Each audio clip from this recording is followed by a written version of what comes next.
I've been playing Phasmophobia lately and I've been having a lot of fun, even though there's one big thing that would stand in my way. I am one of the biggest scaredy cats you'll meet, but I figured out some things that help me to be more brave in Phasmophobia, and maybe they'll help you. So here are my tips to be less scared in Phasmophobia. Number one tip is to play with friends or play with a group. It's a lot easier to have a little more confidence when you have more people around, more people that the ghost is more likely to hunt than you. It makes it a safer feeling experience. They can go do the things that you might be scared to do. I heard joining public lobbies sometimes can't be helpful, especially when you're a beginner and you might not know exactly what you're doing. But Phasmophobia has a Discord where you can post your lobby and list any descriptors. If you're new and you want to play with other new people, or at least one that are scaredy cat friendly, you can put that in the description and then other people can come join your lobby, or maybe you'll find one that already has a description that matches. I hear that's a much better experience if you don't have friends that you can just join with. It's a great way to make some friends, or people to temporarily play with as your friends.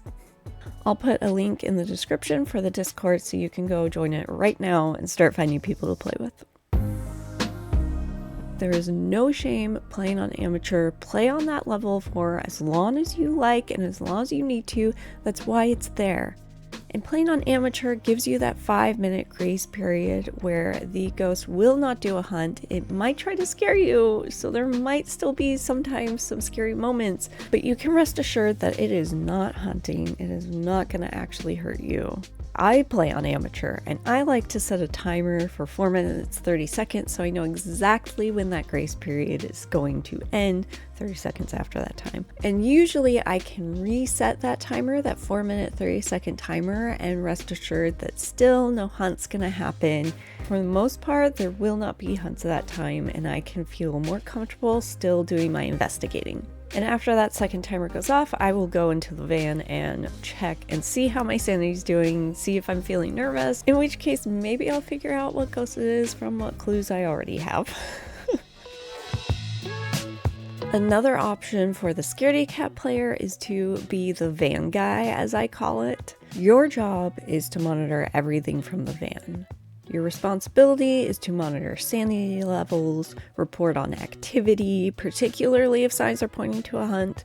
You can let the people inside know that that's going on in case somehow they're unaware, and you can let them know when it's over, which is super helpful. You can also watch the cameras and check for ghost orbs or check on dots, which is very important for one that can only be seen on cameras. You can also see things like ghost writing. Certain iterations of the EMF are pretty clear to see on cameras. And you could just monitor the activity while your teammates are going between the van and the location.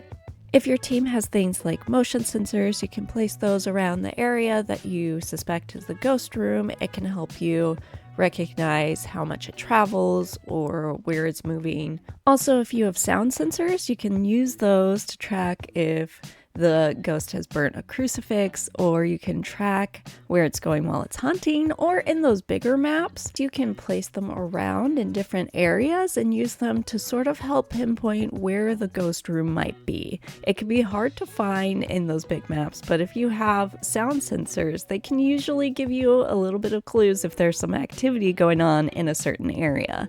And then your friends can know that that's the area they should focus on. So there's actually a lot you can do in the van for keeping the people in the house safe. It also keeps the team sanity level up because you're not in there going crazy or getting scared.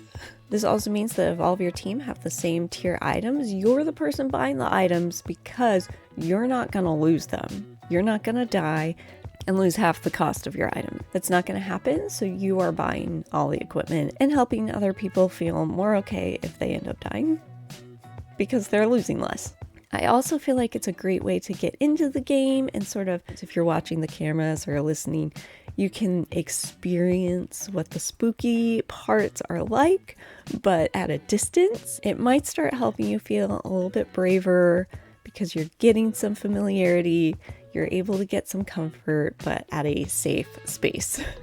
Usually I will go in there for the first 5 minutes, the grace period, and maybe a little bit longer depending on sanity, and we'll be setting up my camera, setting up my sound sensors, setting up the stuff that I can go monitor in the van so that the rest of the team has to worry a little less about that. Also, there is no shame in switching to being a van person partway through if you are trying to be brave and you're like, okay, I've been brave enough. You can go to the van and you can just start monitoring from that point on. I recommend playing on the larger small maps. The maps have different tiers of like small, medium, large, I think it is. And some of the small maps are just a little too tiny that it's, if the ghost did hunt, it might be a little bit harder to get away or might be harder to already be away. Whereas on the slightly larger small maps, I'm talking the houses with 2 floors and a basement. Those ones, you might still already be able to be far enough away that the ghost would not be able to find you unless it is certain types of ghosts. But more than likely, it will not find you if you're far enough away and you can still be in the house. Why? What would you be doing? I don't know, but it just feels like it would be easier to get away during hunts during that. I can't vouch if it is. It just feels that way, that you could get to safety a little bit more easily, and it might help you feel a little bit braver. It does me. I will say I've played in the medium campsite, and that one also feels pretty secure as far as the campsites go. I, in general, have a little bit more trouble hiding in them, but I also have not died in one. But I also avoid hunts, so take that with a grain of salt. Study hunts. You may like to learn how to investigate by yourself. You may like to learn a lot of things for yourself, but I think being prepared for a hunt is a really helpful way to feel more comforted. Not just study hunts, but study how to escape a hunt. Study all the things that you need to know, all the techniques people have for how to get away from a hunt. Reading up on that so you can feel prepared should it happen might help you feel a little more brave to venture out even if a hunt might happen. It might not, in which case retreat back to the van. There's nothing wrong with that, ever. While looking for a lobby, if you can find someone who has custom lobbies, spoiler alert, if someone has custom lobbies, they can make you a lobby that has a friendly ghost, so you can play it, you can experience it without any of the hunts, which might help you be a little more brave as it does its events instead. And you'll get no XP, you'll get no money for these games, but you'll get experience in a way that might help you feel more brave in a normal game where you can get your experience and money.